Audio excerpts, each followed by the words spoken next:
সকল জল্পনা কল্পনার অবসান ঘটিয়ে খুলনা মহানগর বিএনপির অভিভাবক হিসেবে মনা তুহিনেই ভরসা রাখল কাউন্সিলররা। দলটির প্রতিষ্ঠার ইতিহাসে প্রথমবারের মতো নগর কমিটিতে ভোটের মাধ্যমে নেতা নির্বাচিত হলো। সোমবার বিকেলে শীর্ষ 3টি পদে ভোট গ্রহণ অনুষ্ঠিত হয়।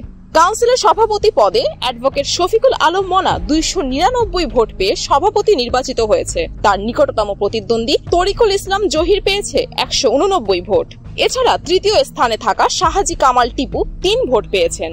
সাধারণ সম্পাদক পদে শফিকুল আলম তুহিন 288 ভোট পেয়ে সাধারণ সম্পাদক নির্বাচিত হয়েছে। তার নিকটতম প্রতিদ্বন্দ্বী নাজমুল হুদা চৌধুরী সাগর পেয়েছে 203 ভোট এবং তৃতীয় স্থানে থাকা কাজী মাহমুদ আলী 2 ভোট পেয়েছেন।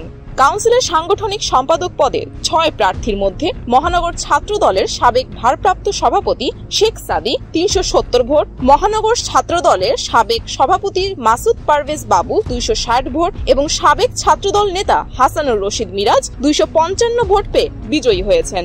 ভোট গণনা শেষে রাত 8টায় খুলনা সার্কিট হাউস ময়দানের মঞ্চে ফলাফল ঘোষণা করেন বিএনপির চেয়ারপারসনের উপদেষ্টা আমানুল্লাহ আমান। এর আগে প্রথম অধিবেশনে শফিকুল আলম মনার সভাপতিত্বে প্রধান অতিথির বক্তব্য রাখেন দলের ভারপ্রাপ্ত চেয়ারম্যান তারেক রহমান।